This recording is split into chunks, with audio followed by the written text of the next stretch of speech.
Hello everyone and welcome to English learning camp. आज हम पढ़ने लगे हैं इंग्लिश के बहुत इंपॉर्टेंट टॉपिक के बारे में, फ्रेजल वर्ब के बारे में। आज हम कुछ ऐसे फ्रेजल वर्ब के बारे में पढ़ेंगे जो कि कॉमनली इंग्लिश में इस्तेमाल किए जाते हैं। वीडियो की जानी बढ़ते हैं, लेट्स स्टार्ट।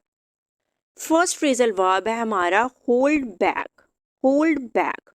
होल्ड बैक का मतलब होता है हेजिटेट करना, हिचकिचाना या कीप अंडर कंट्रोल या कंट्रोल में रखना।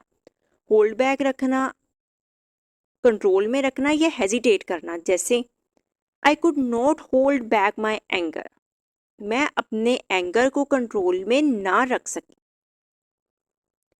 She held back from interfering in their argument, उसने उनके आर्ग्यूमेंट में इंटरफेरेंस करने से, मुदाखलत करने से हेजिटेट किया, हिचकिचाई। होल्ड बैक एक फ्रेजल वर्ब के टू डिफरेंट मीनिंग्स हैं, हेजिटेट करना, हिचकिचाना या कंट्रोल में रखना। I could not hold my anger, मैं अपना गुस्सा जो था उसे काबू में ना रख सकी या ना रख सका। या फिर she held back from interfering in their argument, उसने उनके आर्ग्यूमेंट में इंटरफेरेंस करने से, मुदाखलत करने से हेजिटेट किया। अब देखिए, होल्ड बैक के टू डिफरेंट मीनिंग बनते हैं। फ्रेजल वर्ब की क्वालिटी ये होती है कि इनका जो आपको मीनिंग देख के समझ आएगा ना, वो मीनिंग नहीं होता। आगे है रन ओवर। रन ओवर के दो मतलब होते हैं इसके भी। ओवरफ्लो करना यानी एक जो मिकदार है उसका बह जाना, बहने के मीनिंग में आता है। या हिट करना, जैसे the water is running over, water जो है वो रनिंग ओवर कर रहा है यानी ओवरफ्लो कर रहा है। अब फर्ज करें एक जग में पानी है, उसमें से जब जग भर गया तो वाटर ओवरफ्लो करना शुरू हो गया, बहना शुरू हो गया, किसी वेल में से पानी निकलना शुरू हो गया, ओवरफ्लो कर रहा है। The child was run over by a truck and got killed at once, यानी बच्चे को जो था रन ओवर किया ट्रक ने यानी हिट किया ट्रक ने। अब यहाँ पे हम ओवरफ्लो के मीनिंग में इस्तेमाल नहीं कर रहे, हिट के मीनिंग में इस्तेमाल कर रहे हैं। The child was run over by a truck and got killed at once, बच्चे को जो था ट्रक ने हिट किया और वो फौरन मर गया।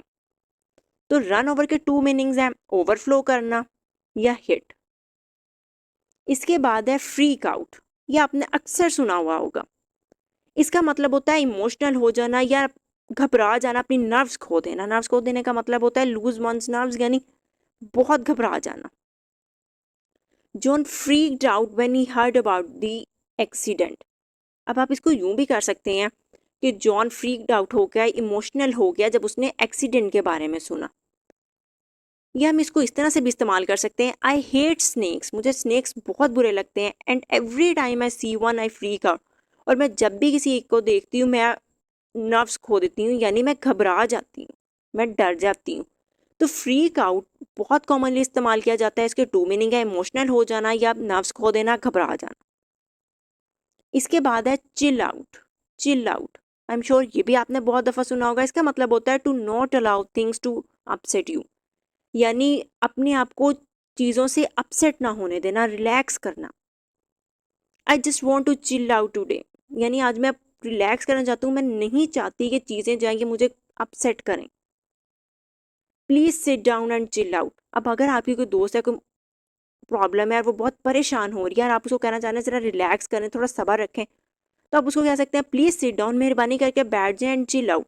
यानी चीज़ों को अलाउ ना करें कि वो आपको अपसेट करें, बिल्कुल भी अपने आप को अपसेट ना होने दें। इसके बाद है शो ऑफ। शो ऑफ का मतलब होता है डिस्प्ले करना, दिखाना। अब शो ऑफ को हम नेगेटिव सेंस में इस्तेमाल करते हैं। Salma was showing of her new bag, Salma अपने नए बैग को डिस्प्ले कर रही थी, शो ऑफ कर रही थी। There is no need to show off, दिखावा करने की, शो ऑफ करने की कोई ज़रूरत नहीं है। तो शो ऑफ का मतलब होता है डिस्प्ले करना है, लेकिन हम इसको नेगेटिव सेंस में इस्तेमाल करते हैं। इसके बाद है टर्न डाउन। टर्न डाउन, इसके भी टू मीनिंग्स हैं। रिड्यूस, कम कर देना, turn down the volume, volume को कम कर दें। इस मीनिंग में भी आता है रिजेक्ट करना, इनकार करना, किसी प्रपोजल से इनकार कर देना, किसी ऑफर से इनकार कर देना। Please turn down the gas, मेहरबानी करके गैस को रिड्यूस कर दें, कम कर दें। अब यहाँ पे हम इसको रिड्यूस के मीनिंग में इस्तेमाल कर रहे हैं।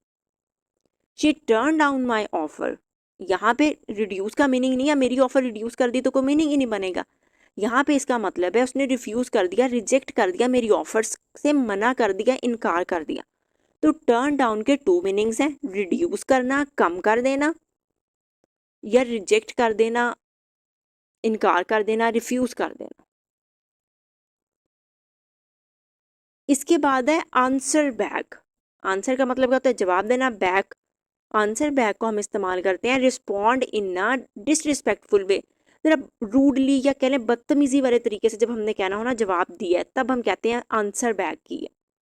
इसको भी हम नेगेटिव सेंस में इस्तेमाल कर रहे हैं। He should not have answered back, यानी उसे इतने डिसरिस्पेक्टफुल वे में, बदतमीजी वाले वे में रिस्पॉन्ड नहीं करना चाहिए था। Do not answer back, it is not polite. अब इतने डिसरिस्पेक्टफुल वे में रिस्पॉन्ड ना करें, ये बिल्कुल भी पोलाइट नहीं है। तो आंसर बैक का मतलब होता है बदतमीजी वाले बुरे डिसरिस्पेक्टफुल वे से रिस्पॉन्ड करना, जवाब देना। इसके बाद है come across. Come across, come across का मतलब होता है मीट बाय चांस, अचानक से मिलना। आई came across her last night, मैं लास्ट नाइट यानी पिछली रात अचानक से उससे मिली थी। अब कम फर्स्ट फॉर्म होती है, लेकिन हम लास्ट नाइट पास्ट की बात कर रहे हैं तो कम की सेकंड फॉर्म केम होती है यहाँ पे, इसलिए हमने केम लिखा हुआ है। सेकंड फॉर्म कम की लिखी है, come first form, came second form और कम ही थर्ड फॉर्म होती है। परहैप्स, परहैप्स का मतलब होता है शायद। आई शेल कम अक्रॉस सारा इन अमेरिका, मैं सारा से अमेरिका में मिलूं, यानी हो सकता है कि मैं बाय चांस उससे अमेरिका में मिल जाऊं।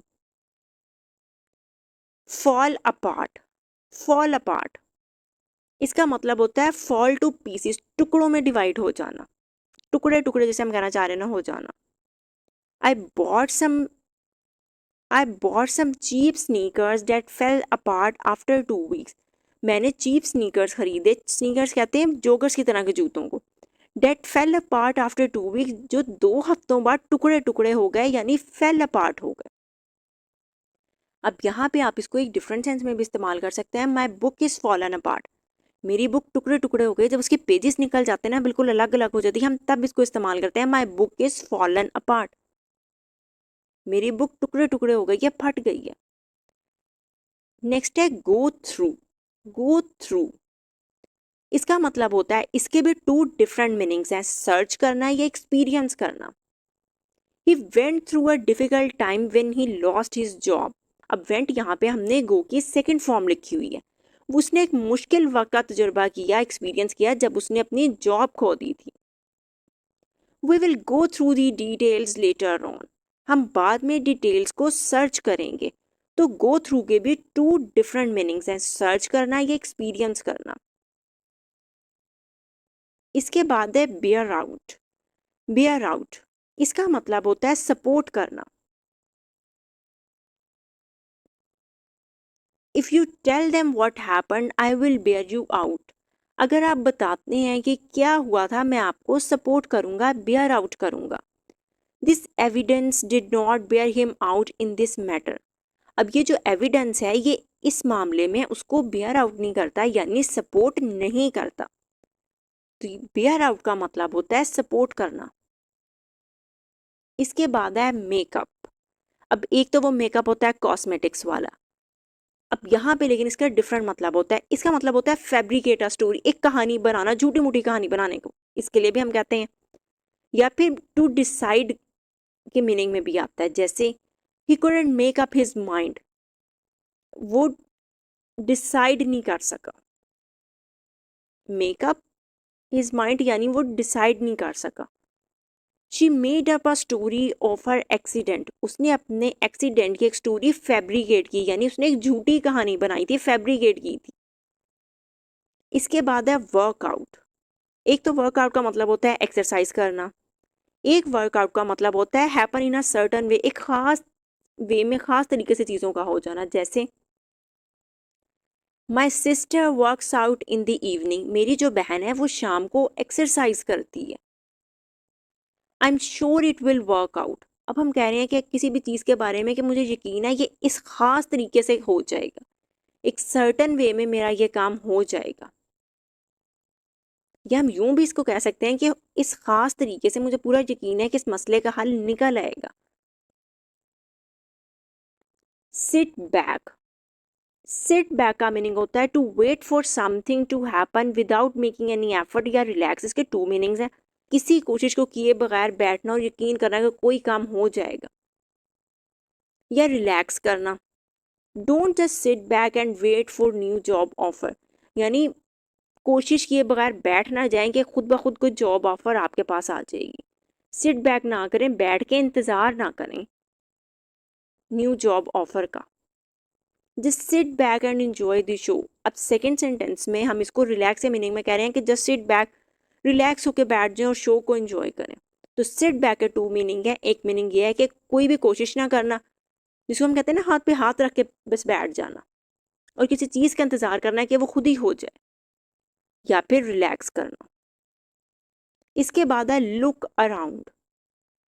इसका मतलब होता है to visit a place and look at things in it. किसी जगह को विजिट करना और वहाँ पे चीज़ें देखना। जैसे the students look around the museum. Students ने म्यूजियम को सैर की, विजिट किया उस प्लेस को, और म्यूजियम के अंदर जो चीज़ें थी उन्हें देखा। I didn't have time to look around the house, यानी मेरे पास इतना वक्त नहीं था कि मैं घर को विजिट करता और उसमें जो चीज़ें थी वो देखता। तो लुक अराउंड का मतलब होता है किसी भी जगह को विजिट करना और उसमें जो भी सामान है, जो भी चीज़ें हैं, उसको देखना। ये सारे फ्रेजल वर्ब वो वाले हैं जो बहुत कॉमनली इस्तेमाल किए जाते हैं, आप अक्सर इनको सुनते होंगे। आई होप आपको इन सारे फ्रेजल वर्ब्स की अच्छे से समझ आ गई होगी। वीडियो पसंद आई हो तो प्लीज़ अपने दोस्तों के साथ भी ज़रूर शेयर करें, लाइक करें, सब्सक्राइब करें। Thank you.